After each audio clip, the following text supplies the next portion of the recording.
منعم علیهم څوک دي؟ انبیاء علیہ السلام.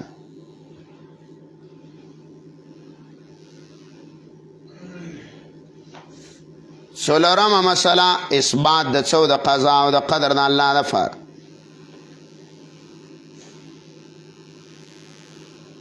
ما کې اشاره کړې ده ایاک نعبد و ایاک نستعین.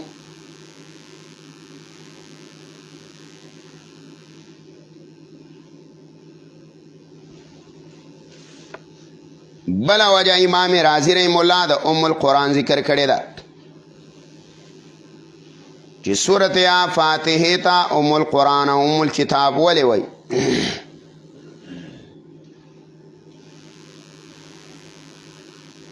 او یا د تمام کتب الهیو رجوعات څلور مسائل دریو مسائلو ته د دریو ته د تمام آسماني کتابونو راجدات دریو امورو ته دا وای. امام رازی وای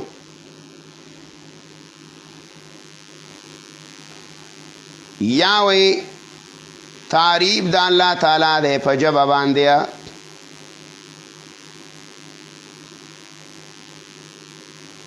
یا با مشغوله کېدل ویا په خدمت او په اطاعت د الله باندې.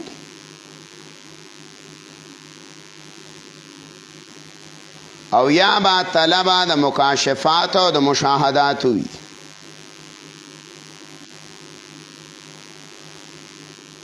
وی په الحمدلله رب العالمین کی اشاره ده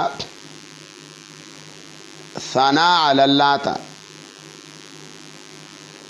په ایاک نعبد و ایاک نستعین کی اشاره ده الاجتهاد فی العبودیه، یعنی طلب او مشغوله کېدله په بندګۍ د الله کی.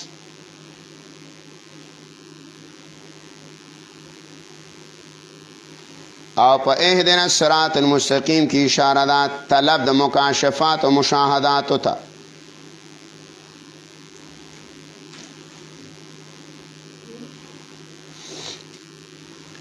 بلا وجه زمنګ مشایخ ذکر کوي چې سورت یا فاتحه تا ام القرآن او ام الکتاب ولی ویا؟ نو وی ټول قرآن کې شپږ مسلې ذکر دي. په ټول قرآن کې شپږ مسائل ذکر کړي. یو مسله د توحید، دویمه مسله د رسالت،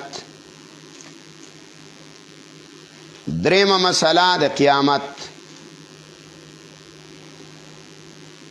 څلورمه مسله د احکامو، پنځمه مسله احوال د مؤمنانو،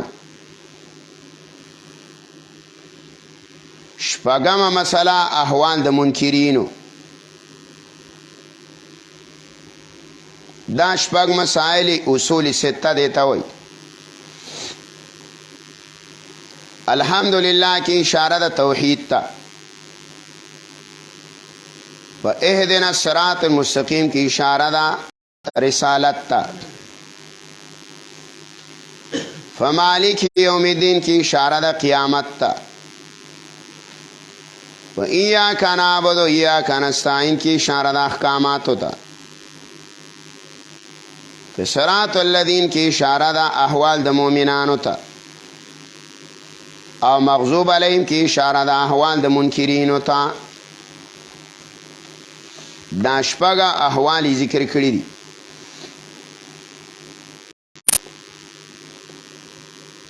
بعض علماء دا زمونږ مشایخ اکثر راوړي دي.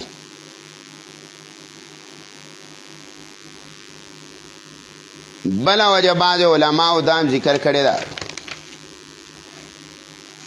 وی سورت یا فاتحه تا ام القرآن ولی وای؟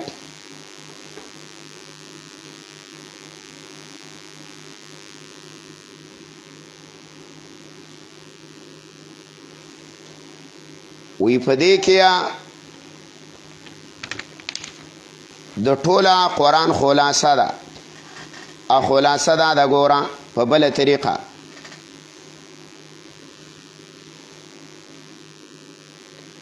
یو پدې کې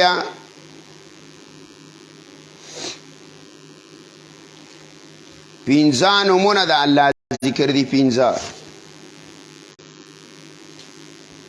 پنځه نومونه د الله ذکرو. کس راته رسایت کې د رابطه کوم نو چېرته کې څه مسله بیګا یې ټلیفون کړی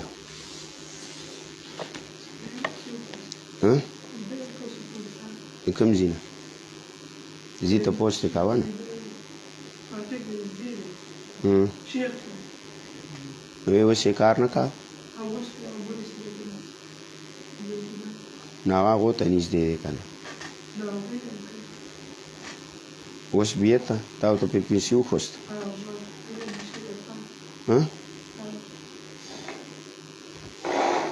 نو خو تیز دی سپام دی زه به یې دې ایزي ته راټروت کړم.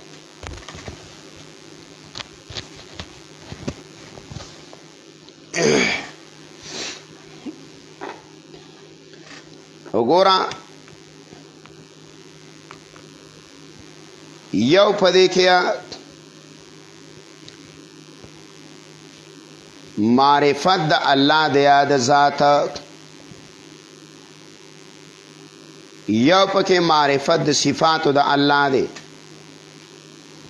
دریم پکې معرفت د حقوق د الله دی، څلورم پکې د هغه لارې پہچان دی چې رسوي د حق ته، او پنځم پکې معرفت د اهل طریق دی. دا پنځه معرفتونه الله دی صورت کې ذکر کړي، ځکه ورته ام القرآن وایي. لکه ذات د الله تعالی وپېژنه الحمدلله، صفات د الله تعالی وپېژنه رب العالمین الرحمن الرحیم مالک یوم الدین، حقونه د الله وپېژنه ایاک نعبد و ایاک نستعین، لار حق وپېژنه اهدنا الصراط المستقیم، او اهل طریق د دې لارې وپېژنه، یعنې په دغه لار باندې څوک روان دي په هغې باندې روان شه. صراط الذین انعمت علیهم. ام القرآن وی ورته ځکه وایي پنځه قسمه توحید پکې الله ذکر کړی. پنځه قسمه توحید: توحید د ذات د الله، توحید د ربوبیت د الله، توحید الاسماء والصفات، څلورمه توحید الالوهیت، او پنځمه توحید حکم و تشریع.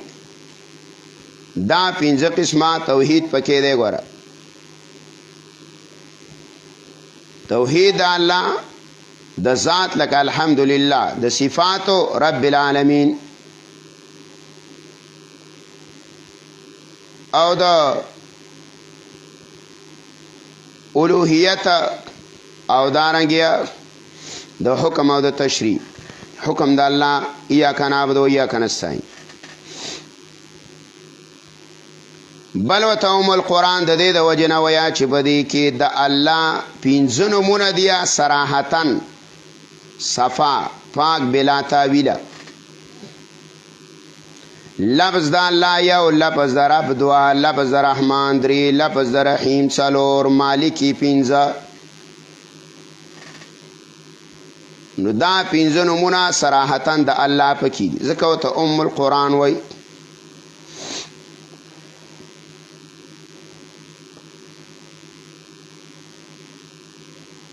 ام القرآن ورته ځکه وایه چې دې کې صفات د الله ته اشاره ده، پنځه صفتونو د الله ته اشاره ده. ګوره د الحمد نه معلومیږي چې الله لره حمدونه دي. الله څه دی؟ محمود دی.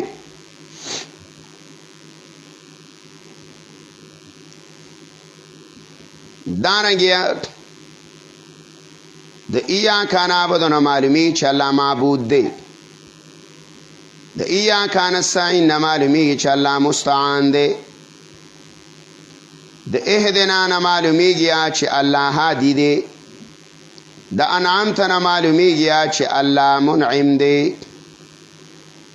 دا 15 صفات پکې دي. ځکه بعض علما ویا 15 قسمه عبادت سورۃ فاتحه کې راوړی دی. 15 قسمه عبادت ذکر کړي. بسم الله کی اشاره ده تسمیه ته، ځان له عبادت دی. الحمدلله کی اشاره ده تحمید ته، دا ځان له عبادت دی. او په ایاک نعبد کی اشاره ده تعبد ته، او په ایاک نستعین کی اشاره ده استعانت ته. دا عبادتون الله 15 قسم راوړي.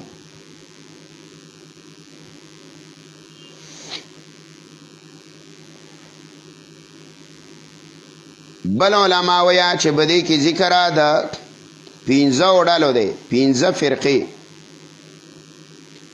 د 15 فرقو ذکر دی، صالح او غیر صالح. سنی کو کار دي څه ندی.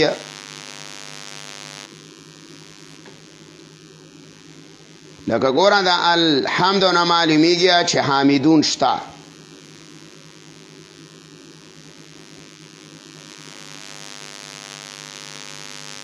دانه دی یا کانا بد و یا کانستعین نه معلومیږي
حوائجنا الیک منگ اخپلا ضرورتنا او اخپلا حوائج تال راوڑی دی والتمسناها فوجدناها لدیک نو منگا تالاش کری اللہ ستا پا دربار کم داغی حل اومندلو نو آغا ذات تویلے کی گیا چاگی تسویا محتاج ویا ټول خلق چیز لگیدل ہے دیکھو نا کٹ کی گرا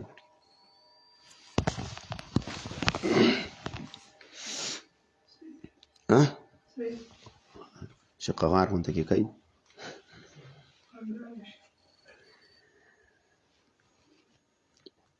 امام قرطبی رحمه الله وی هذا الاسم اکبر اسماء سبحانه واجمعها وی دانو ما د الله په نومونو کې د لوی نومونو نه دی او باندې علما وی دا اسم اعظم د الله دی چې په دې نوم باندې د رب نه سوال وکیا نو نه رد کیا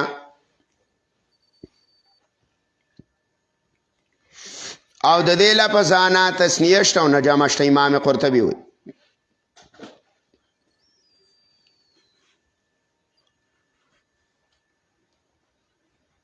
بسم الله الرحمن الرحیم نو سورت فاتحه کې منګه شروع کې عباس د دې د فارو کړلا چې آی باندې تاسو فوی شي دا غیا فضائل وغیرہ اوس د دې سورت خلاصه او را پلان ډټو کو باندې د سورت د شروع کېدلو نه مخکې سورت کې ګورا 15 خبرې دي د سورت فاتحه کې یو خبره دا داوه د صورت تاسو داوه ما په اصول کې ویلې و چې څه ته ویا چې ټول صورت باغې باندې راجمع نو داوه د صورت دا الحمدلله سره ذکر کړي دا الحمدلله ټول صفاتونه د اولوهیت خاص الله لردي یو خبره دویمه خبره په دې داوه باندې درې دلایل وای درې دلایل فنوي زکا اللہ لرا ٹولا دولوہی صفتون دیا چا آغا رب دے دا عالم آغا رحمان و رحیم دے آغا مالک دا ورز دا جزا و دا سزا دے دا دریا دلائل پا دے وی دریم خبره کیا نتیجہ و سمرہ دے دلائل وی علاقه و سڑی داو کلوی دا پٹھے زما دیا قاضی صاحب ته پوښتنه کوي ولې د دې وې دا مې د پلاني نه غسې د روپۍ مې ورکړي راشه دا د ګواهان دی او دا را سخت دی نو قاضي فیصله وکړله چې هلکه پټې ستا شلو نه الله دعوا وکړله چې زه الهې ما زه د بندګۍ لایق ما زما بندګي کوئ نو تا وې چې ولې کوو الله وې ځکه زه رب د عالم ما تا وې چې ولې کوو نو هغې الله یا رحمان الرحیم ما تاوی ولد عبادت مستحقی اللہ مالک یوم الدین ما نو نتیجت سر و تلاوز بتسکا و ایاکا نابدو و ایاکا نستعین یا اللہ خاص تعالی عبادت کو منگا استانا استعانت و امداد مستانا غوارو دیتا نتیجہ او سمارا وی نتیجہ دارا ہوتا سمارا دارا ہوتا سلورم خبرہ سورت کې صدا سلورم خبره تعلیم الدعا طریقې ته د دعا خوستلې ده خاص عبادت کوي الله لره خاص او امداد الله نه خاص غواړي یا نو څه به کوي اوس د الله نه سوال وکیا د هدایت د صراط مستقیم نو اهدنا الصراط المستقیم او د دې سورت یو نوم څه تعلیم المسأله منگا خو اله دو نمونه ویلی دیکن پا یو نم که خو آغازی تا ورسید نو دا امینس که چه ما کٹنگو کو مال چه دو نمونو نا پا بوچ کرانش نو بیت آغ نمونو لازم اخوا نو دلتا ویا اهدنا الصراط المستقیم کی یو گورا پینزما خبر آخری دا کیا بیان دا فرق و سلاسه ہو دی فرق سلاسه او د دریو فرقو بیان کړي درې فرقې څوک دي یو منعم علیهم دي یو مغضوب علیهم او یو ضالین دا دریا فرقې دي انعمت علیهم کې اوله فرقه ته اشاره ده، غیر المغضوب علیهم کې دویمه فرقه ته اشاره ده، او ظالین کې ادری غیر المغضوب علیهم کې دویمه ته او ظالین کې دریمه ته. دا درې جماعتونه دي کې دا پنځه خبرې شوې: دعوا، دلایل، نتیجه، طریقه د دعا او د درې وړلو ذکر. دا صورت خلاصه ده. دې کې با ام دا خبرې کوي وساجي. بیا ګوره د دې صورت په نومونو کې یو نومو سورة الوافیہ، سورة الکافیہ، سورة الاساس القرآن، سورة الحمدہ، سورة الشکرہ، سورة الدعا، سورة تعلیم المسئلہ، سورة السوال. او بیا به وګورئ العرفان د شیخ القرآن او دارنګې د علامه سیوطي اتقان هغې کې 22 نومونه به تا ته د دې صورت میلاو شي. 22 نومونه دا به صرف د صورت فاتحه ته ته میلاو شي. الحمدلله رب العالمین. ټوله صفتونه د الوهیت خاص الله لره دي. ټوله صفتونه د الوهیت خاص الله لره دي. رحمان رحیم پرې خو صداغي فرق دا په دې رسته کې کو ځکه بسم الله کې مغه پرې خو دلو ارس بیا را روان دی. اوس ګورا په دې کې معنا د حمد یاد کا، بل یاد کا حامد څوک دی او محمود بیان د محمود او تخصیص د حمد په الله پوری. حمد ستو یا په پښتو کې حمد ویا خ صفت تا خاص صفت کول د چا دلته د مراد حمد نصر صفات الله و نعمه و فضائله تعظیما و اعتقادا. اے د الله رب العزت صفات کولا د الله د نعمتونو د الله ذکر تعظیما کول، تعظیم د الله کولا چې دا د عقیده وي. لکه رسول الله صلی الله علیه وسلم فرمائے اللہ معوذ برضاک من سخطک و بمعافاتک من عقوبتک و اعوذ بک منک لا احصی ثناء علیک انت کما اثنیت علی نفسک. مسلم کی روایت دی. یا الله منګه پناه غواړو ستا په نوم باندې، منګه نشو کولی هغه شانتې تعریفونه ستا یا الله ته چې څنګه لایقي، چې ته څنګه لایق یا الله.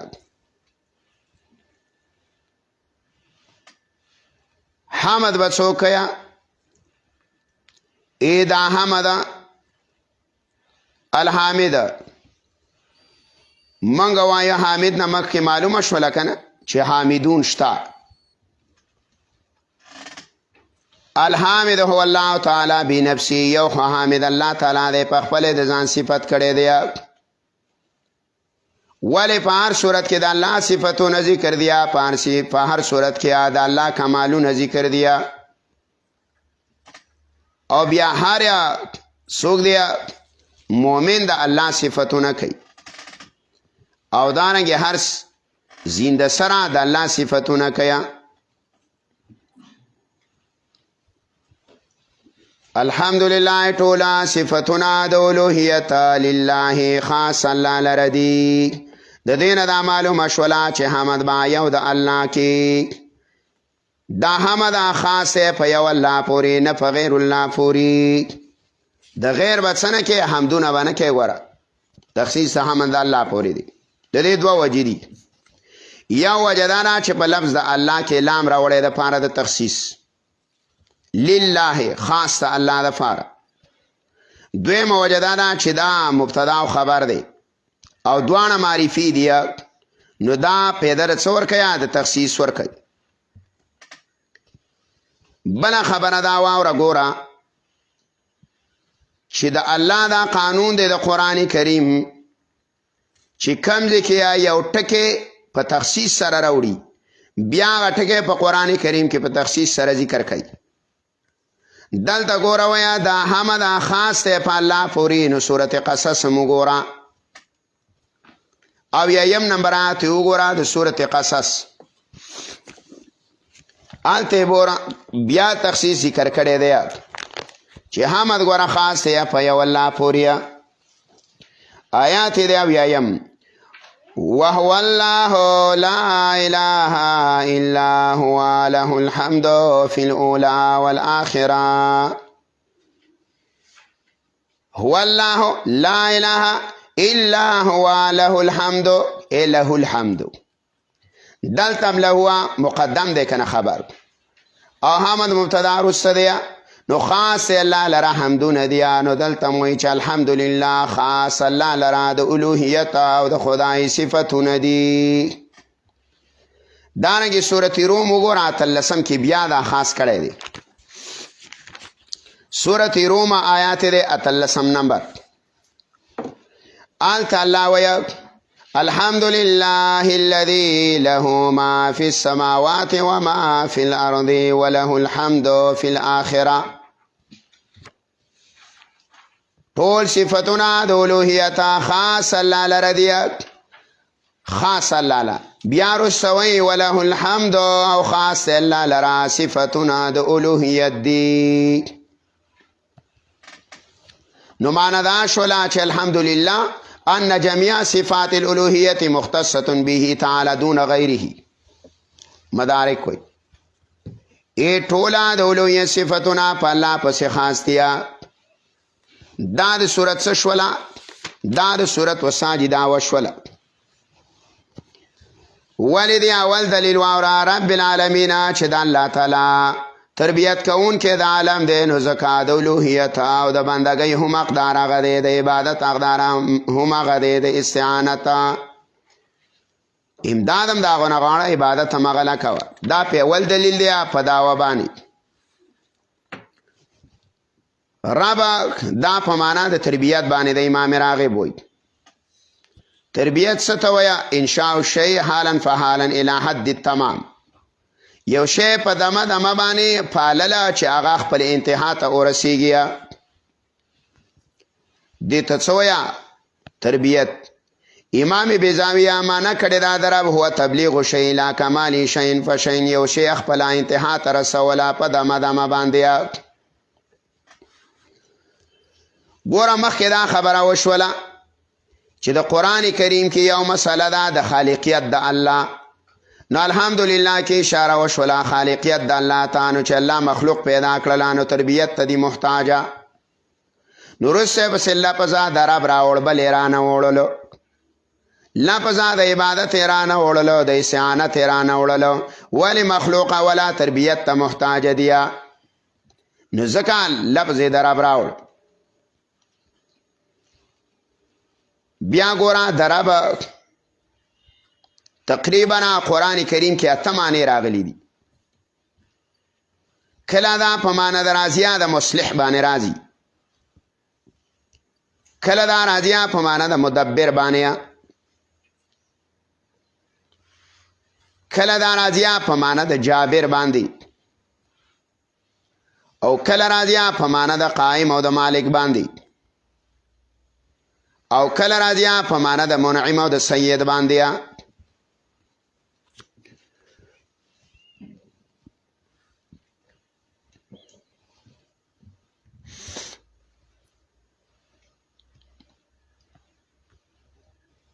په کلام عرب کې ما رب د څه دپاره استعمالېدو؟ رب دا چا دپاره استعمالېدلو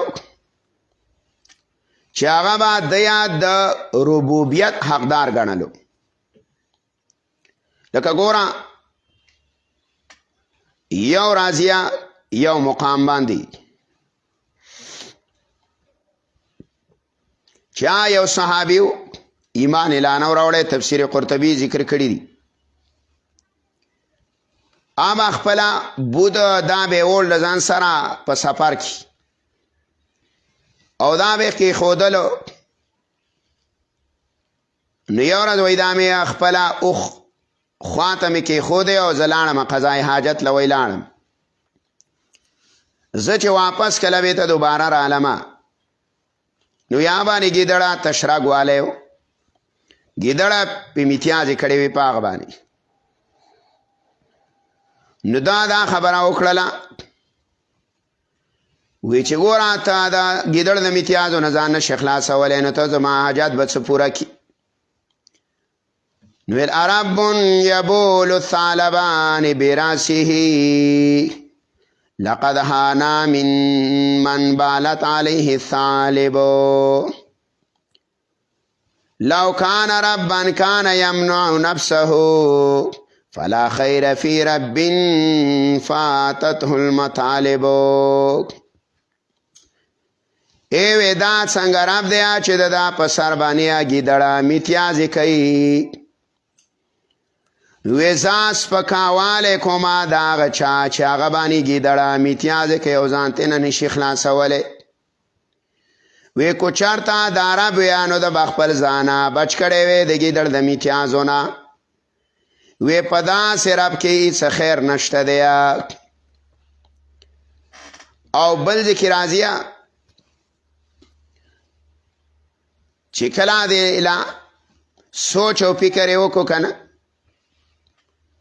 چې یاره موږ مختلفو باباګانو لزو کله یو در باندې منډې ووه کله بل لووه کله بل لووه دا خو یې ډېره ګرانه ده خدایان هم ډېر کړي دي دا ارباب یې زموږ ډېر زیات ویل رب واحد ام الف رب یو ملګری بل ته ویا آیا وی رب یو غوره دی او که نه ډېر ارباب غوره دي یو رب بهتر دی که نه ډېر ارباب غوره دي رب واحد ام الف رب ترکت اللات والعزى جميعا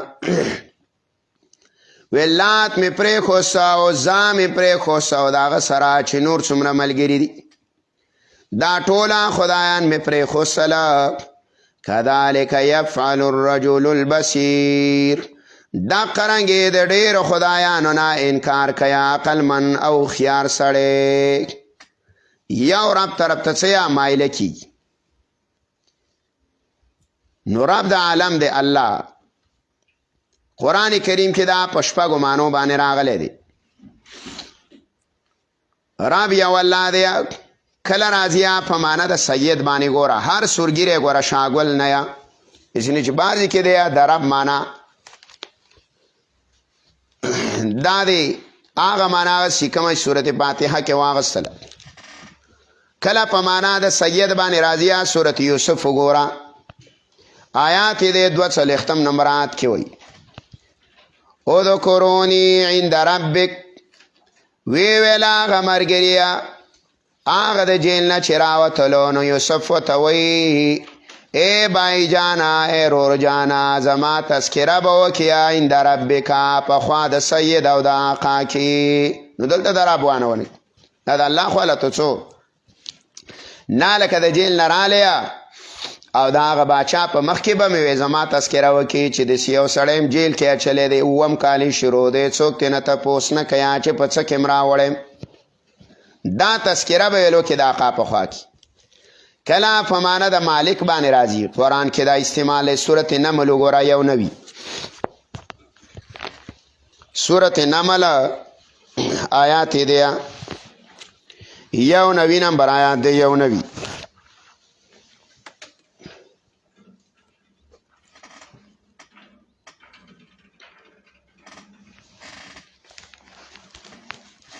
سم شو یو نوی نمبرات کې وایي د سورت النمل انما امرت ان اعبد رب هذه البلدة الذي حرمها یقینا ما ته حکم شوی چې زه بندګي وکړم د مالک د دې ښار نو رب دلته په معنا د مالک دی دانګې درېم وګوره په معنا د مصلح باندې راځي سورت هود 34 نمبرات کې ده دا معنا د رب په معنا د مصلح باندې څلور دېرشم کې وایي هو ربکم و الیه ترجعون. دا الله دا ربا ستاسو مصلح دی، دی الله ته ستاسو واپسی ده. څلورم راځي په معنا د حاکم او شارع باندې. حاکم او شارع. توبه وګوره 21 نمبرات د حاکم او د شارع باندې راځي. 21 نمبرات کې ویا توبه کی اتخذوا احبارهم ورهبانهم اربابا من دون الله. نیولی و د یهودیانو اخفلا مولانو لرا اخفلا فیرانو لرا خدایان ما سوا د الله نه. ارباب نه مراد څه دی؟ حاکم یې ته جوړ کړی، شارع یې ته جوړ کړی چې څه به ورته هغه ویل حق به یې کول. پنځمه په معنا د مربي باندې راځي. مربي چا چې د تربیت کړی دا بنده ته مجازن منصوبي. لکه وګوره سورت یوسفه 30 نمبرات. سورت یوسفه 30 نمبرات کې راځي.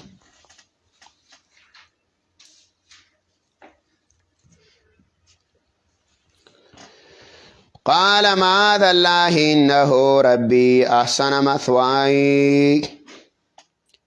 ویل فنا وړما فنوم د الله تعالی باندې. انه ربي دا خو زما تربیت کون کې دی د عزیزی مصر احسن مثواي ښایسته کړې دا زما ټیکانه. نه مجازن دا ویلې شي چاته بنده ته ویلې شي. دانه شپږم په معنا د المعبود باندې راځي. په معنا د معبود. سورت آل عمران 51 کې راځي په معنا د معبود باندې. ان الله ربي وربكم فاعبدوه. یقینا د الله زما رب دی او ستاسو رب دی، د دې الله بندگی کوئ. نو ربي وربكم معنا څه ده؟ معبود ستاسو دی او معبود زمام دی. نو دا شپږ معنی باندې په قرآن کریم کې استعمال دی.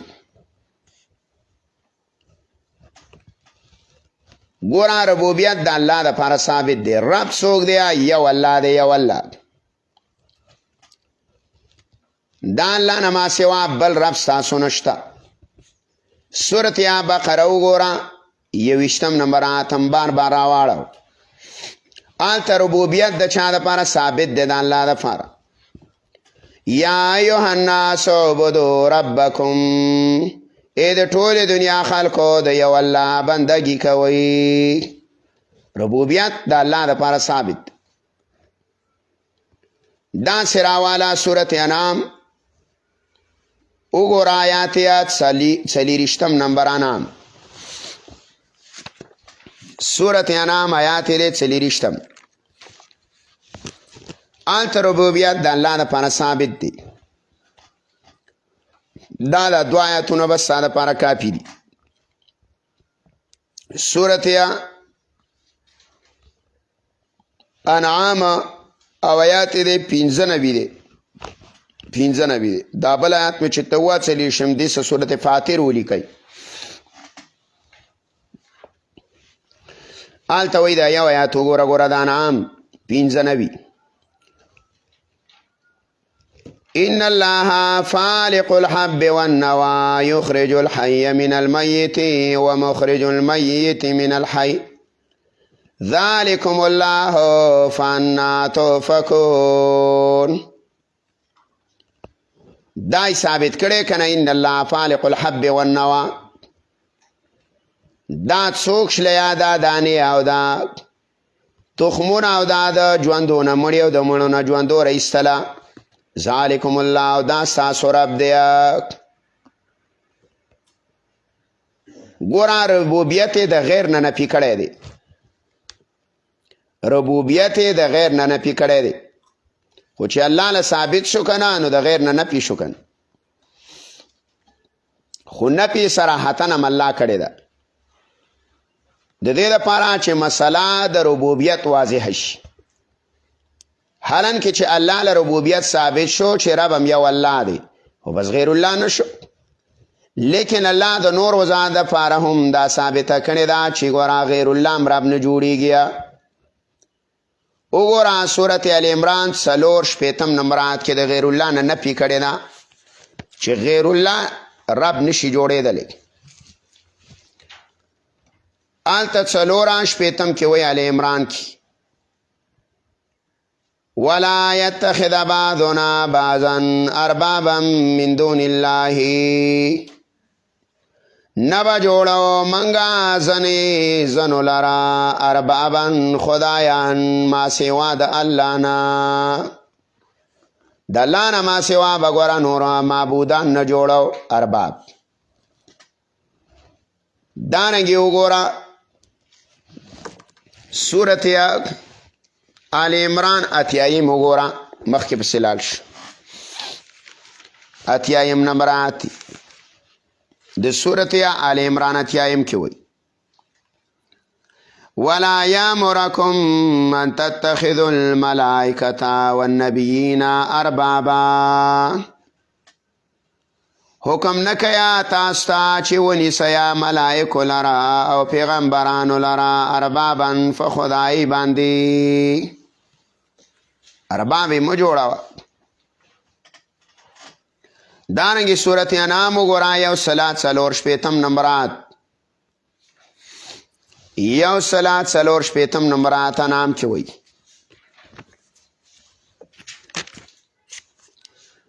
څلور شپېتمه یو سلات 4 کې قل غیر الله ابغي ربا وهو رب كل شيء وتوافي برايا زولتم او تلاشي كما بل رب ما سوا د الله نه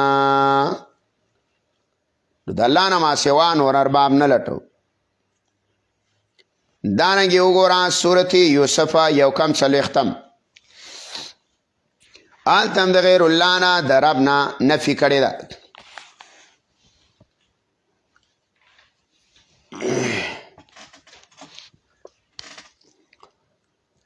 آلته ویات یو کم 40 کې سورت رات کې سورت یوسف کې وایي یا صاحبی السجن ارباب متفرقون خیر ام الله الواحد القهار.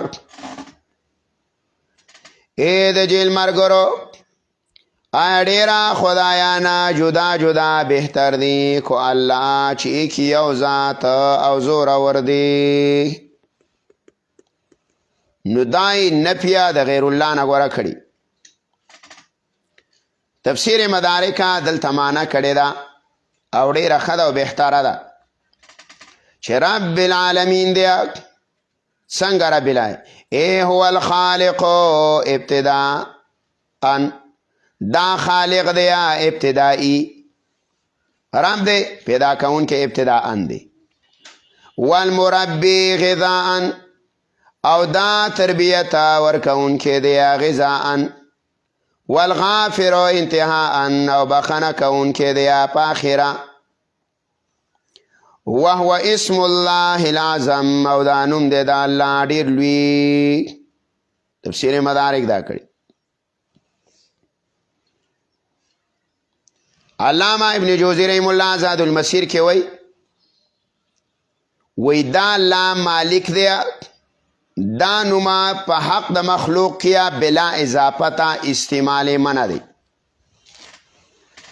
بلا اضافتا لکه مطلق د سیویا چې رب نو ربا د څه چاته نشي ویلي چې لکه ربا د څه نشي نه د څه چې رب الدکان رب البلد الکه د دکان مالک د کور مالک رب الدار د کور مالک د خار مالک دا شی ویل. لیکن مطلق بلا اضافتا علامہ ابن جوزیہ زاد المسیر اول جل کې ویا د دې دلان دی چې ګورا مطلق ذکر ما سوا د الله نه بل چاله روانه دی د بل چا مبارکه بنوي.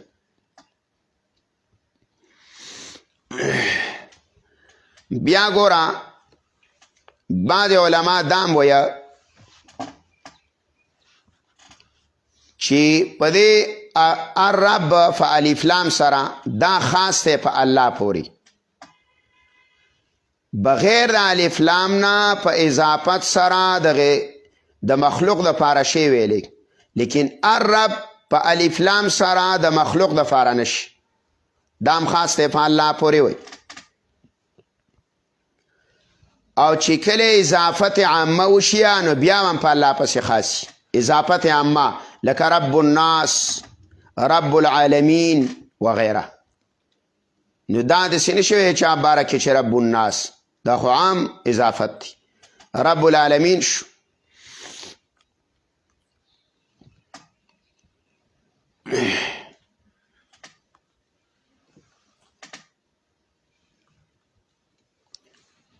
لفظ عالم د دین مراد تمام عالم دی ما سوى الله، العالمین جميع ما سوى الله من الانس والجن. عالم چاته وي د الله نه ما سوا ټول مخلوق ته دا عالم دی، کو نبی دی، کو ولی دی، کو انسان دی، کو فیره دی، کو زمکه ده، کو اسمان دی. اوس عالمین څوک دی؟ حسن بصری او زحاک وی کل ما خلق الله فی السماوات والارض، وی هر هغه څوک چې الله پیدا کړي په اسمانونو او ځمکه باندې د عالم دی، هر هغه څوک. وی ولا یعلم عددهم الا الله، د دې شمار د الله نه ما سوا بل چاته نه دی معلومه، د الله نه ما سوا بل چاته شمار نه دی معلوم. دا قول حسن بصری او د زحاک دی. تفسیر مدارک معنی کړي دا ښه وی العالم کل ما علم به الخالق، پښتو کې معنی دا جواهر کې مکیا چې عالم چاته وی بچ بابانه ته خالق پیژنې هغه ته عالم وی، کو اسمان دې ته خالق پیژنې الله، کو مخلوق انسانان دي ته په خالق پیژنې الله، کو بدیا کو جواهر دیا کو هر شی دی بچ الله په نه پیژنې نو دې ته څه وایي عالم. عالم ته وایي اشکونو صحیح کوي پیښ اشکونه دا نور موده کې ګوره منډه مخاولاس وینځه شیطان دې سو جب کې راوړی ها.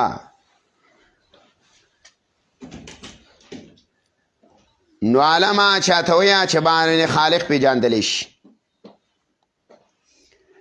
مدارک یا کل موجود نه سوا الله، ټول موجوده شینا ما سوا د الله نه عالم دی. امام قتاده رحم الله دا معنا کړی ده، فوزیل هم دا معنا کړی ده، وی اهل کل زمان عالمون، د هر زمانه خلقاده ته عالم وی. وهب ابن منبه معنا کړی ده، وی الله پیدا کړی دی اتل زر عالم پیدا کړی دی اتل زر، او دا قوله تبلیغین او نقل کړی دی چې اتل زر مخلوق پیدا کړی دا د وهب ابن منبه قول دی چې اتل زر عالم الله پیدا کړی دی. وی الدنیا عالم منها، وی دا دنیا هم دا غینه یو عالم دی. ابو سعید خدری رضی اللہ تعالی عنہ فرمائی وی الله څلوېښت زر عالم پیدا کړی دی، څلوېښت زر عالم. وی دنیا د مشرق نه واله د مغربه پورې دا یو عالم دی، دنیا د مشرق نه مغربه پورې دا یو عالم دی، د دې نه ما سوا یو کم څلوېښت زر عالم نور شته.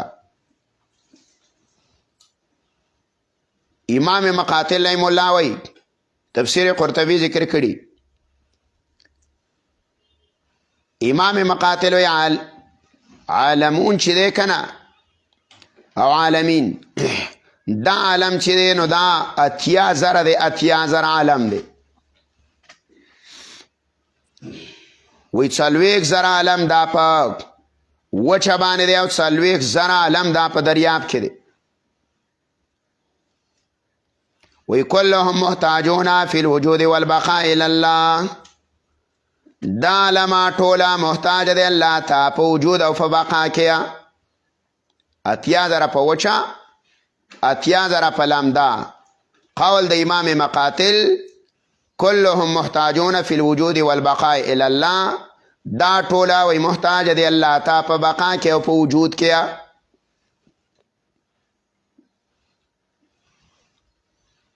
علامه ابن کثیر مولا ذکر کړی دی تفسیر ابن کثیر کې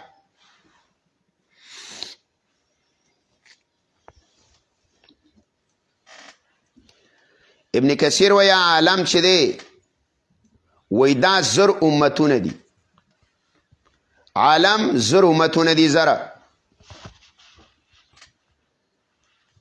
وی د دینا یو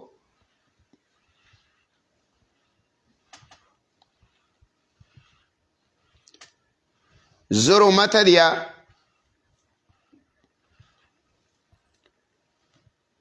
وی د دینا 900 په دریاب کې دي 900 او دا نورا په څه دي په ځمکه باندې دي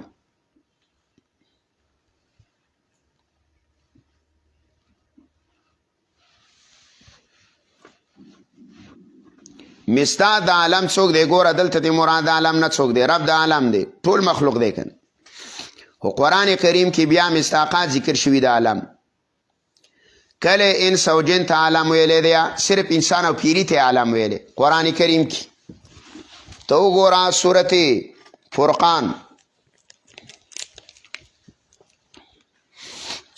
فرقان وګوره اولنې نمبر آیات دی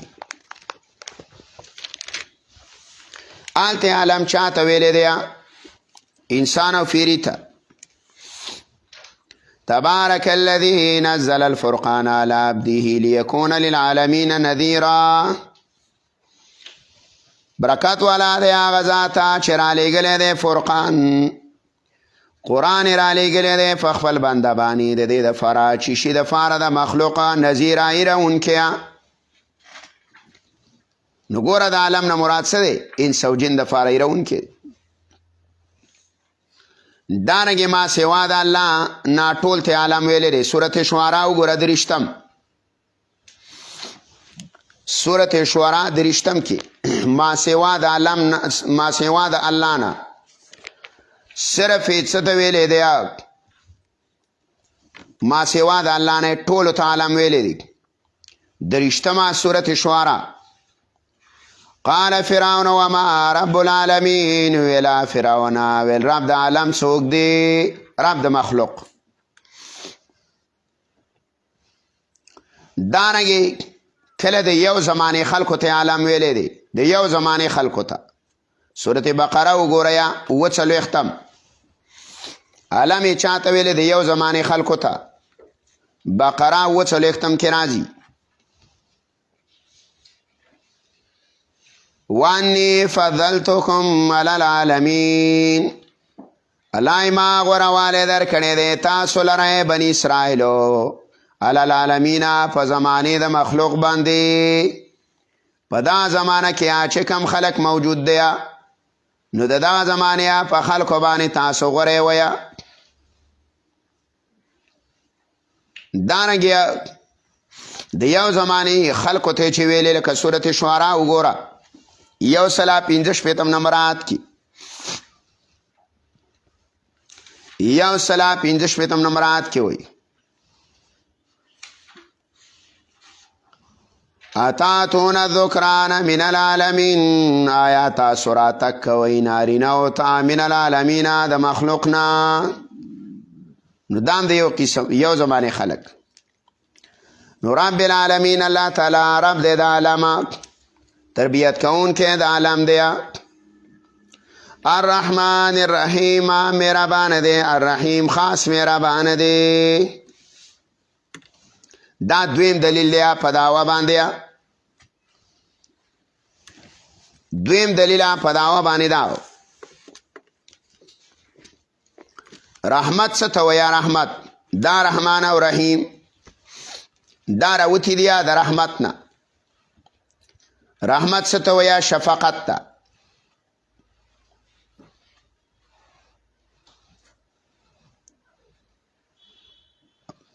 دارنګه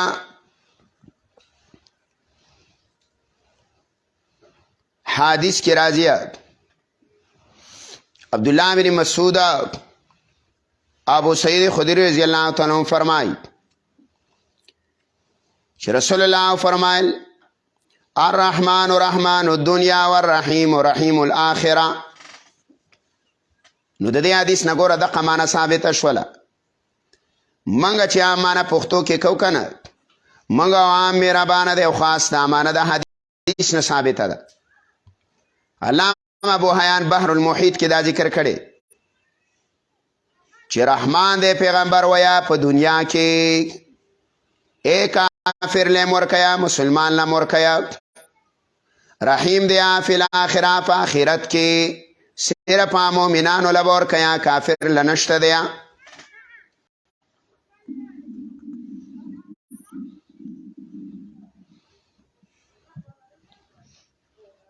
دارنګه قرآن کریم کې د رحمت ډېرې معنی راغلي.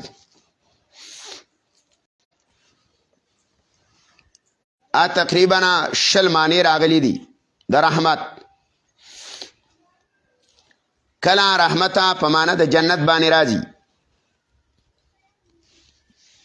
کله په معنی د نعمت اخرویه باندې راځي. د نعمت د آخرت نعمت ته څه ویلې؟ رحمت.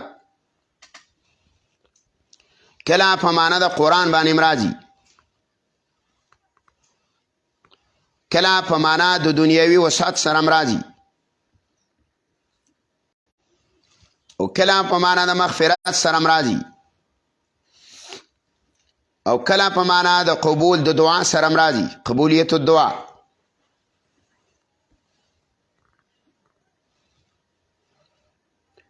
فرق بیا څه دی ګوره په معنی په لفظ رحمان او د رحیم کې. په دې کې ډېر اقوال دي د علماو چې فرق په مابین د رحمان او د رحیم کې څه دی. نو دا فرق دا ضروری دی. زحاک و یا الرحمن و بی اهل السماء و الرحیم بی اهل الارض. رحمان دیا پچا پاسمان والا او باندې او رحیم دیا بزمکو والا باندې. عبداللہ بن عباس مانا کیا رحمان کثیر رحمت ویا او رحیم اکثر رحمت وی. ډېر رحمتونه دیا په دنیا کې، لیکن د دین زیات رحمتونه د الله په آخرت کې دی. د دنیا رحمت خو دومره نه دی، ځکه دنیا ته خو یو رحمت را لېږلی. حدیث کې راځي د الله سل رحمت پیدا کړي دي. په اصل کې یو رحمت دنیا ته را لېږلی دی د دې بندګانو په دې زړونو کې چې دا نرمي ده، او د دې څاروو او د دې مرغو په زړونو کې چې په یو بل باندې رحم دی، په بچي باندې رحم دی، په وړوکي باندې رحم دی. دا یو رحمت تقسیم شوی. یو کم سل رحمت الله آخرت ته ساتلی. دا به په بندگانو باندې کوي په ورځ د قیامت. یو کم سل رحمت دی. دارنګه عبدالله بن مبارک هغه وی ویا الرحمن اذا سئل اعطى. رحمان چاته ویا چې ته وی غواړې نو درې کې، او رحیم هغه چاته ویا چې وی نه غواړې نو غصه شي. لکه حدیث کې راځي کنه ابي هريره فرمایي چې رسول الله فرمایل من لم يسل الله يغضب عليه. ترمذی کې روایت دی. څوک چې نه غواړي د الله نه الله په غصه کېږي. غواړي به د الله نه به غوښتنه کوي.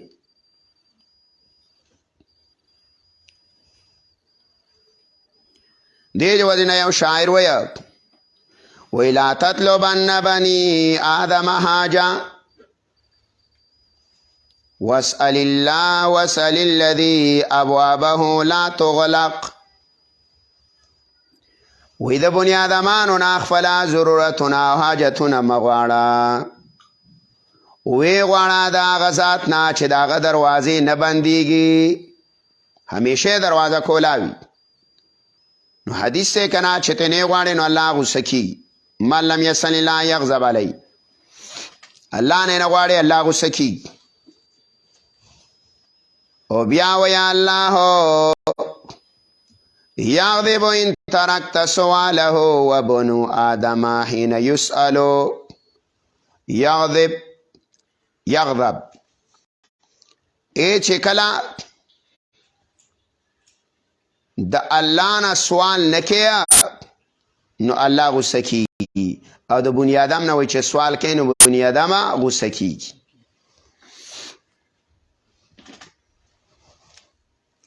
څلورم پر عقیده ذکر کړی دی رحمان ذات دی په جمیع مخلوق باندې او رحیم دی صرف په مؤمنانو باندې.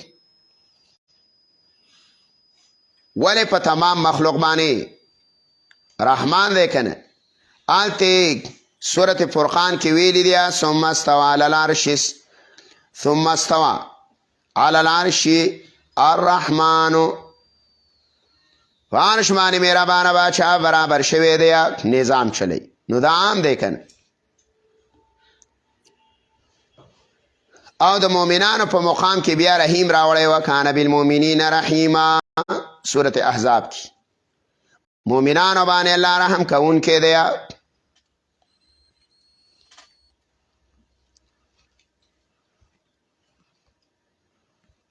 علامه ابن کثیر مولا وی الرحمن فی الدارین والرحیم خاصتنا بالمؤمنین. رحمان دیا په دوانو جهانونه کې او رحیم دیا خاص په مؤمنانو باندې. علامه ابو حیان بحر المحیط کې فرق کړي. وی رحمان چاته وی چې داغه رحمت ډیری او رحیم هغه چاته وی چې داغه رحمتونه بار بار یا.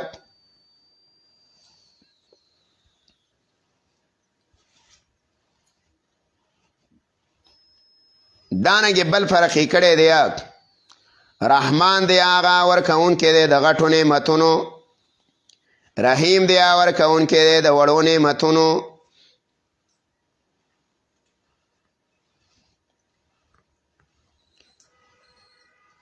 بل فرق کړی دی رحمان دی لرې کیا غمونو لرا او رحیم دی بخنه کیا د ګناهونو. رحمان هغه ذات دی چې غمونه نه لري کې مصائب، رحیم دی ګناهونه تماف کوي. نورا فرقونه په سیرین ذکر کړي.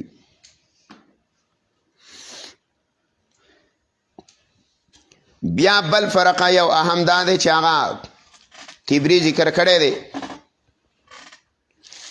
رحمان دا اسم ممنوعه دی مخلوق لا. مخلوق تبا رحمان نوائی او رحیمه مشترک فی اللفظ دی لا فی المعنی. رحمان په اعتبار د لفظ او معنی سره په الله پسې خاص دی.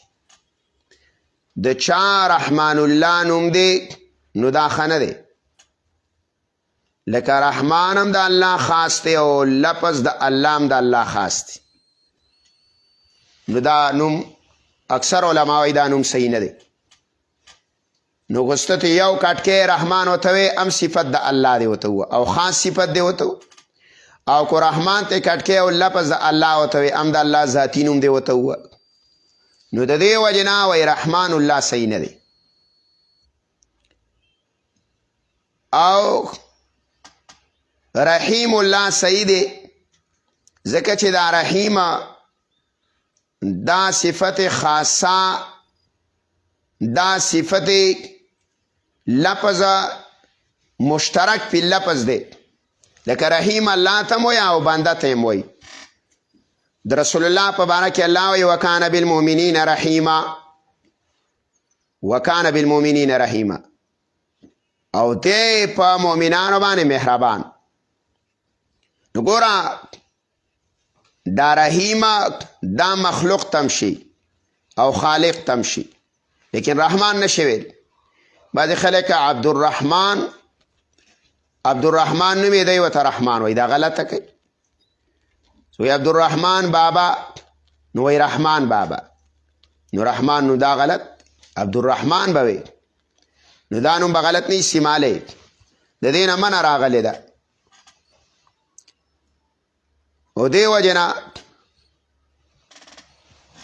بعضې نومونه ګوره مشترک دیا خو فی المعنی نه دي. ګوره رحیم دی بنده ته ووایه خو په معنی کې نه، چې معنی ګندې هغه ده کومه چې د الله دپاره ده، نه په دې لفظ کې اوسه شریک دی. دا دې ته مشترک فی اللفظ وایي. بیا ګوره تکرار رالی د رحمان او د رحیم. هلته بسم الله کې ویل الرحمن الرحیم، بیا وروسته دلته فاتحه کې ویه الرحمن الرحیم. یو وجه دا ده و بسم الله کې مسله د استعانت وه، لکه خاص په نوم د الله تعالی باندې شروع کومه، نو هلته د الله نه امداد غوښتلو. او دلته خو رحمان او رحیم دلیل په دعوه دی، هلته خو دلیل په دعوه نه وکن، دلته خو دویم دلیل دی چې ټول صفتونه د الوهیت خاص الله لره دی. نو یو صفت دی دا وه چې رب د عالم دی، او بل صفت یو دلیل دی دا وه چې رب د عالم دی، او دویم دلیل دی دا وه چې رحمان او رحیم دی. او بسم الله کې خو دعوه دی نه ده کړې، هلته خو امداد غواړي د الله نه، نو تکرار نه دی، دلته مقصد جدا، دلته مقصد جدا. دویم قول دا دی په بسم الله کې و چې رحمان او رحیم ذکر دی په بسم الله کې، نو هلته د دې لپاره ذکر دی چې لفظ د الله یاد شو. بسم الله لفظ الله یاد شلو، نو د لفظ د الله نه هیبت په دې په زړه کې راغلی، ځکه دا خو لوی نوم دی، لوی شان والا دی، لوی مرتبې والا دی. نو هیبت چې د زړه کې راغلی، نو د رعب د درې کېدلو دپاره هلته ویل الرحمن الرحیم. دا مهربانه دی خاص عوامه، نو د رعب د لرې کېدلو دپاره لرې کو. او په فاتحه کې چې کله رالی، نو د دې دپاره رالی چې دلیل په دعوه باندې پیش، دا یې دپاره.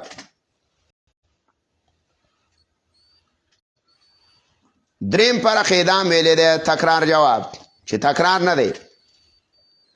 رحمان او رحیمه دا اشاره ده دوو مسلو ته.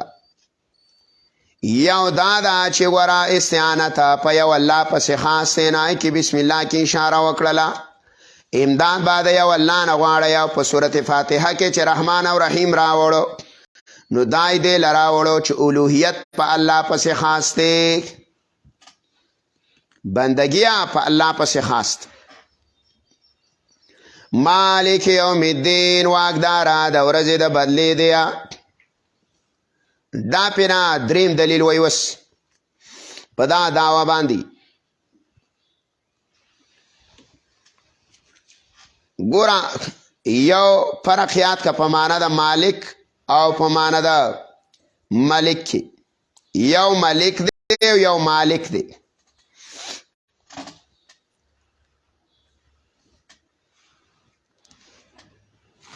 یو فرق دا یاد که مالک هغه چاته وایي چې هغه په خپلو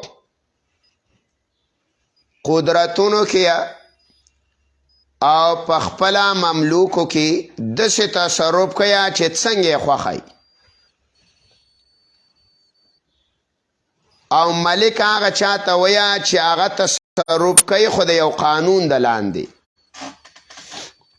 چا ورته وایي چې هلکه دې قانون د لاندې به ته ژوند تېرې نو ستا د لاندې ماتحت څه خلک شته مملوکه خو دا د یو قانون د لاندې به او مالکه د چا قانون ته محتاجه نه دی خپله تصرف کوي دې د وجې نه ابو حاتم ویلی دي چې دا مالکه په صفت د الله کې او په مدح د الله کې ډېر بهتر دی د ملک نه نو تا ته به اوس پته هم لګېدلي که نه چې په مانځه کې څوک ملک یوم الدین ویه د مصر قاریان څه وایي ملک یوم الدین زمونږ قرات مالک یوم الدین نو د ابو حاتم قول صحیح دی چې مالکه دا بهتره دی د الله دپاره په نسبت سره د ملک نه او بله دا نه چې په مالک کې الفاظ ډیر دي مالک نو په میم سره به الف نو څلور حرفه به شي نو چې څلور په یو حرفه لس نیکۍ میلاویږي نو 40 چې لدی والا او چې ملکی کې نو یو حرف د تکاټ کو نو څه دی والا 30 دی کو 10 نیکۍ نو لس نیکۍ دی کمې کړي نو د دې د وجې نه د ملک په ځای مالک غوره دی اگر چې ملک شی ویلې ملک یوم الدین هم شی ویلې صحیح کو د چا نه پکې یا پیدا کېږي د بیا د ملک یوم الدین وایي لکه بعضې حضراتو نه پکې یا پیدا کېږي مالک یوم الدین وایه نو یا ته پکې جوړه کړي نه د وساجې چې یا ته جوړېږي نو د هغې د بچا دپاره د ملک یوم الدین وایي دوانه راغلي حدیثو کې شته دا خو فرق شو دوه فرقونه شو بیا ملکیت ګوره په الله پسې خاص دی مالکیت خاصیت در رب دی امام قرطبی وی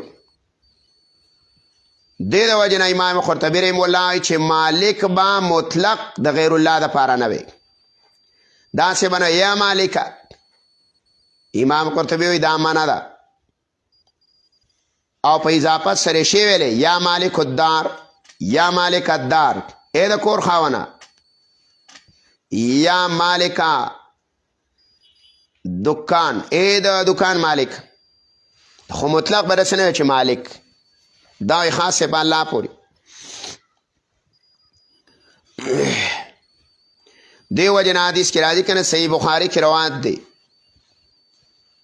رسول الله صلی الله علیه وسلم فرمایي یقبض الله الارض یوم القیامة ویطوی السماء بیمینه ثم یقول انا الملک این الملوک الارض د قیامت په ورځ به الله راټول کړي ځمکه او اسمانه په ښي لاس کې او بیا به وایي زه باچا یم څه شو د ځمکې باچاهان و دې د وجې نه وایي خاص دی په الله پورې مالک یوم الدین واکداره د ورځې د بدلې دی واکداره د ورځې د بدلې دی دینه دا له ازدادو نه دی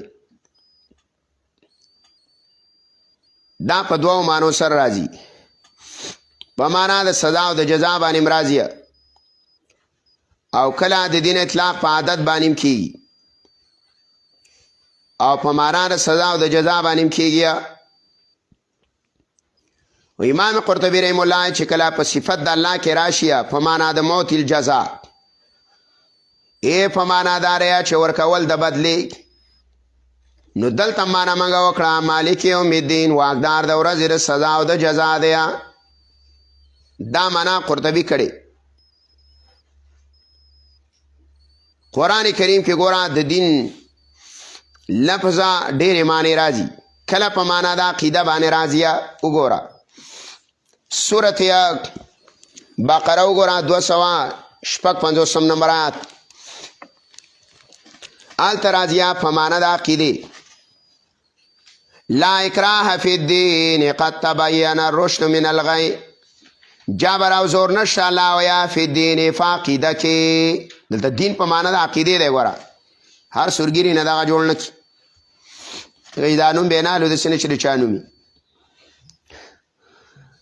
نو دا دینا په معنا د عقیدې. دویم په معنا د شریعت، دا په قرآن کریم کې ډېر راغلی. دین اکثره په قرآن کې په معنا د شریعت سره راځي. سورت آل عمران وګوره 19 نمبر آیت. آل عمران آیت دی 19 نمبر آیت کې راځي ان الدین عند الله الاسلام، یقینا د الله فنزبانیا شریعت، دا شریعت د اسلام دی، شرعي نظام دی. دریم په معنا د ملت باطله سره راځي. ملت باطله، باطل ملت او دین. سورت کافرون کې ویا لکم دینکم ولی دین، لکم دینکم، تاسو لرا ستاسو قانون باطله او دین قانون باطل لیو زما د فارا دین حقا. نو دینکم نو داغو دین خود شریعت نو، نو داغو ملت باطله وکن. څلورم په معنا د اطاعت سره راځي، اطاعت سره. سورت توبه یو کم درشتم البته په معنا د اطاعت سره راځي. په سورت توبه کې یو کم درشتم نمبر آیت کې ولا یدینون دین الحق، او د اطاعت نه کیا د الله تعالی دین الحق، یا په هغه اطاعت پورا حق سره. نو دلته مراد د دین نه څه دی؟ اطاعت نه مراد. دانګیا کنه په معنا د غلبې سره راځي. غلبه سورت واقعه شپږ اتیایم کې دا معنا ده، په معنا د غلبې سره. فلولا ان کنتم غیر مدینین، فلا مدینین دلته معنا د غلبه ده. دانګیا کله راځي په معنا د قانون شرعي سره. سورت یوسف وګوره، سورت نور وګوره، دویم نمبر آیت د سورت نور. سورت نور دویم نمبر آیت کې وایي ولا تاخذکم بهما رأفة، ولا تاخذکم بهما رأفة فی دین الله، وننسیا تاسو لرا په دې دواړو باندې نرمیا په قانون د الله کې. بدکاره ښځه، بدکاره سړیا په کوړو باندې وویا نرمي چرته ونه کیا. الله دلته وایي په دین الله، ای فی قانون الله، دلته مراد تینا قانون دی. په معنا د عبادت باندې راځي. لکه سورت زمر دویم نمبر آیت کې راځي په معنا د عبادت سره. فاعبد الله مخلصا له الدین، فاعبد الله بندگی کوه د الله په داسې حال کې چې خالص کې دی الله لره بلنه، خالص الله لره بلنه کې. نو دین عدل ته په معنا د عبادت چې خالص الله لره عبادت کې. دانګیا په معنا د حساب باندې راځي، لکه دلته اوس دا معنا ده ای مالکا د ورځې د حساب، او مالکا د ورځې د بدلی، او مالکا د ورځې د جزا دی. په معنا د حساب دی دلته. دلته اوس مسله دا ده چې د الله خو نورم صفتونه شته، رحمان، رحیم، غفار، قهار. هغې داسې ولې نه ول چې د یوم الدین سره د مالک ولې خاص کو؟ دا صفت یې ولې راوړو د مالک د یوم الدین سره، او دې سره بل صفت ولې رانهوړ؟ امام قرطبي رحم الله وایي لما خصص یوم الدین وهو مالک، وهو مالک یوم الدین. دا ځکه وایي دا مالک یې ځکه ووه. امام قرطبي وی په دنیا کې ویا په دې مملکتونو باندې خلکو جګړې کولې، جنګونه به یې کولی، یو زه باچا یم، بل وی زه چا به در نه کولې، چا به یو مسله، چا به بله د دې ملکیت دپاره. لکه ګوره فرعون او نمرود ما د دې لپاره لانجې کړې وې. لیکن ورځ د قیامت داسې ده چې په دا ورځ باندې به هېڅوک جګړې نشي کولی.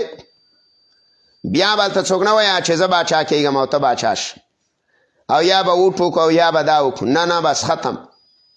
دا دنیا کې وي دا مسلې. نو امام قرطبي رحمه الله ځکه خو الله وایي لمن الملک اليوم، وای ما د چا باچای د نن ورځه، این الجبارون، څه شو سرکشه خلق متکبره چای بداوی کولی. امام بغوی رحم الله معالم التنزیل کې وایي چې دا ولی دا مالک د یوم الدین سره خاص کړي. امام بغوی رحم الله هغه بله وجه ویلې ده، وی دا د دې لپاره وی ما کونه مالکا للایام کلها، سره د دې نه وی الله خو د ټولو ورځو باچا دی، د هرې ورځې الله باچا دی، خو د یوم الدین سره وی دا ځکه خاص کړی ده وی لأن الاملاک یومئذ زائله فلا ملک ولا امر الا له. د قیامت په ورځ باندې به ویا ټول ملکیتونه زائله یا ټول امرونه به زائله، د چا امر به نه چلیږي، د چا ملکیت به نه چلیږي، د چا باچایي به نه چلیږي. او دلته خو دعوی کیږي کنه الملک یومئذ الحق للرحمن. تفسیر بغوی کې وایي دانګیا. بل سوال دا دی چې بس مالک یوم الدین، جواب دا دی چې مالک یوم الدین خاص کو په مالک خاص کو به یوم الدین پورې، نو دا خو سنه پې د معادا نه کوي. وسوی چې هلکه دا کتاب زمانه دا مقصد یې نه دی د ټپایي باندې دا نور دي ګنې دا زمانه دي، دغه هم دي، او دا یو مې دا وکړه دا مې هم دی. نو مالک یوم الدین یو چې واکدار د ورځې د بدلې دی، نو دا معنی نه دا ګنې د نورو ورځو واکدار نه دی، نه نه د هرې ورځې واکدار دی. بعد ویا چې دای د فاره د دفع د وهم او د ګومان د مشرکینو کړی ده. ولې دې خلکو به ویلا چې زمونږه د دې خلکو عبادت کو د معبودانو د بوتانو د قبرونو د فیران عبادت د دې دپاره کو چې الله د الله په نیز باندې موږ له سفارش وکړي، او دا سفارش به دی قهرن منلو، جبران به منلو په زور باندې. ویل موږ یې ځکه عبادت کو چې سفارش وکړي، الله یې د سفارش نه مجبوره دی. الله مالک یوم الدین لا شفیع الا باذنه، واکدار دی د ورځې د بلې ګوران سفارش کوونکي دی نه چلیږي په دا ورځ باندې الا باذنه، مگر چې الله اجازت ورکړی. نو اله به څه چلیږي. ګوره اوس دلته الله ګوره 5 نومونه ذکر کړه. اتا ته ما شروع کې ویل چې په دې سورۃ فاتحه کې ګوره د الله 5 نومونه ذکر دي. لفظ د الله ذکر شو، الحمدلله رب العالمین کې رب ذکر شو، بیا پس رحمان ذکر شو، بیا پس رحیم ذکر شو، او 5م پس مالک. نو خو د 5 نه وځي کنه ځان پنجاب اسکانجا کې پورته باندې بیا به پکې معکوبش چې پورته پسې لاړې او کده به ترې نه راځي بیا مبتدی شي. دا 5 خبرې انبیا او خپل امتونو ته کړي را بشي. دا 5 طاق دي کنه الله ته طاق خوښ دی دا دی محبوب دی، لکه حدیث کې را دی ان الله وتر يحب الوتر، الله طاق دی د وتر سره مینه کوي. نو دا طاق دی. نو ګوره دا 5 نومونه ذکر دي کې اوس حکمت واوره. یو حکمت دا دی ګوره، اول یې ویلا الحمدلله کې لفظ الله ته اشاره وکړله. نو خلقتک اولا فانا الله، ای بنیاد ما ز الله ما ګورا ولا الله ای ما پیدا کړی. نو ایست اشاره شو لکه خا چې می پیدا وکړې ثم ربیتک بوجود النعمه، بیا د الله ویا تربیتم کوما، تربیت دل کوما نعمتونه می در کړی دي، د مورته می ته خودلې دی ګوتول نه روي. وګوره ته پیژنې دا تربیت چا در دا الله دل در مور پیژنې ته پردی مور لور کوډه ما شومر ک کنه شغه وای سورې ویا نه لای پیدا می کړلې بیا می الله تربیت مو کړلو.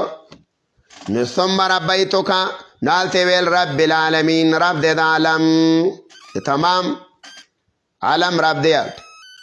نو فانا رب الله وی بیا څه ویا بیا وی ثم سیتا فسترت علیکا، بیا چې کله ځوان شول یا نه فلمونه او ډرامې دې کتلې او ګناهونه دې کول فسترت علیک نو پرده مې د باندې راواچله نو فانا رحمان نو الله ویا زه رحمان یم مهربانه باچا یم که ګناهونه مې دله ټول پټ کړي دي دا کوم الله ښکاره کړي وي نو ګوره ګناه الله پټوي نو رحمان یې پسې راوړ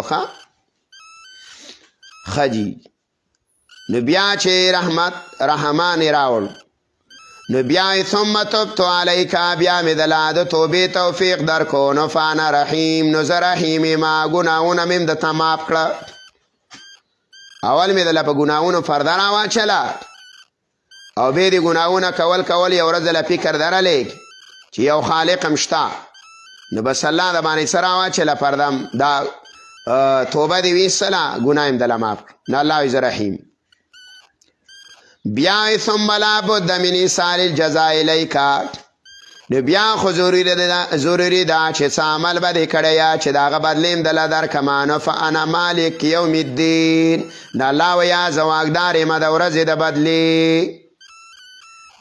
د بدلې الله وی واکدار یم ځکه ښه به دې کړي بد به دې کړي نو د قیامت په ورځ باندې به راشي فانا مالک یوم الدین نو زه مالک یم د ورځ د بدلې نو دا په دې پنځو نومونو کې څه دا وساجي حکمت هو صحیح شوله بس دې پورې ماره امداړو واخر دعوانا الحمد لله رب العالمین